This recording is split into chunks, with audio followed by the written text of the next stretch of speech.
형제와 여러분 안녕하세요. 오늘은 2월 23일 목요일 우상을 버리고 하나님을 찬양하라라는 제목으로 시편 135편 13절부터 21절까지를 묵상합니다. 13절 여호와여 주의 이름이 영원하시니이다.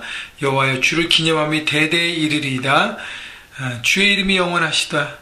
주를 기념함이 대대에 이르리이다. 반복적인 구절로 하나님의 영원하심을 찬양합니다. 시편 기자는요.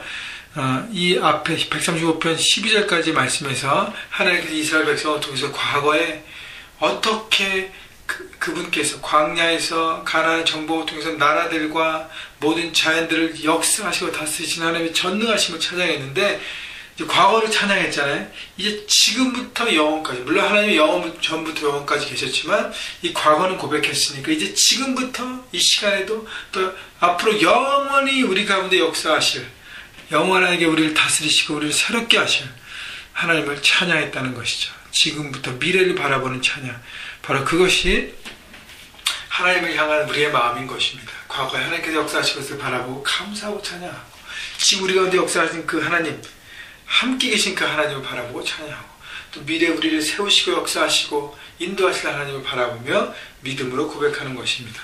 14절 여호와께서 자기 백성을 판단하시며 그의 종들로 말미암아 위로를 받으시리로다.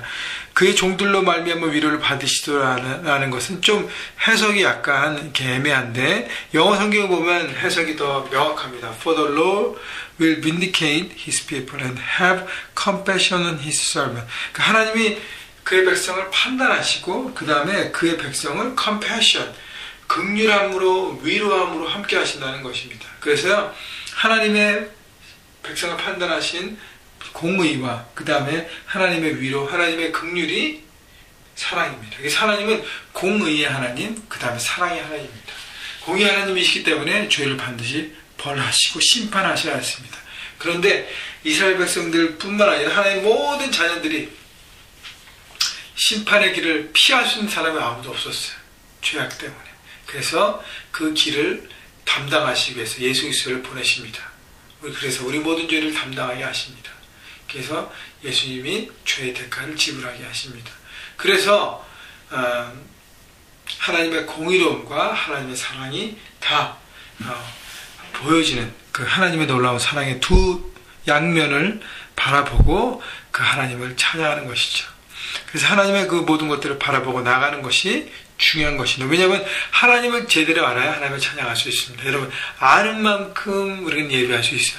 우리가 아는 만큼 하나님을 찬양할 수 있습니다. 그렇기 때문에 하나님을 온전히 알아가고 배워가고 깨달아가야 하는 것입니다. 15절 열국의 우상은 은금이요 사람의 손으로 만든 것이라. 16절 입이 있어도 말하지 못하며 눈이 있어도 보지 못하며 귀가 있어도 듣지 못하며 그들의 입에는 아무 호흡도 없나니 그것을 만든 자와 그것을 의지하는 자가 다 그것과 같으리로다. 우상은 다 은금이고 사람의 손으로 만든다 그랬어요. 우상은 하나님의 작품이 아니라 누구의 작품은 나의 작품이에요. 내 뜻과 목적을 위한 내 방법의 삶의 수단이 바로 우상입니다. 그래서 여러분, 많은 사람이 돈 때문에 묶여 있으면서 결국 돈을 우상 숭배하게 되고요. 그 다음에 성공이라는 것, 또 명예라는 것, 또 사람 묶여서 그것을 붙잡기 위해서 결국은 내 모든 것을 다 드립니다. 그리고 내가 조종하려고 그래요. 결국 죽은 신에게 절한다는 거예요. 16절에 보면 내가 만든 우상은 눈이 있어도 입이 있어도 귀가 있어도 아무 펑션도 못하고 결국 호흡도 하지 못하는 죽은 신이라는 것이죠. 결국 그것을 만든 자와 그 의지하는 자 다 그와 같다는 것은 뭐냐면 죽음으로 향해 한다는 것이에요. 무너지는 집을 짓고 함께 망하는 인생이 되는 것이죠. 여러분, 그것을 깨달을 때 우리는 영원하신 하나님 앞에 나가는 것입니다. 19절 이스라엘 족속아 여호와를 송축하라. 아론의 족속아 여호와를 송축하라. 이스라엘 족속은 이스라엘 백성 전체를 말하고요. 아론의 족속, 그 다음에 20절 레위 족속과 여호와를 찬양하라. 송축하라. 여호와를 경외하는 너희들아 여호와를 송축하라. 아론의 족속과 레위 족속은 제사장을 말합니다. 모든 크리스찬들의 존재하는 이유가 바로 하나님을 찬양하기 위해서입니다. 하나님이 살아계시고 창조주가 되시고 지금도 우리를 다스리고 인도하십니다. 여러분, 우상에 비교하면 우상은 죽음으로 가는 길이고요. 찬양은 살아있는 길로 가는 것입니다. 왜냐하면 결국 우상은 내 어떤 보이는 육의 것을 추구하는 그 목적을 위해서 수단과 방법으로 쓰여지는 것입니다. 그걸 위해서 괜히 마음을 안심하고 그것을 위해서 절하면서 내 뜻이 이루어지길 바라는 것이죠.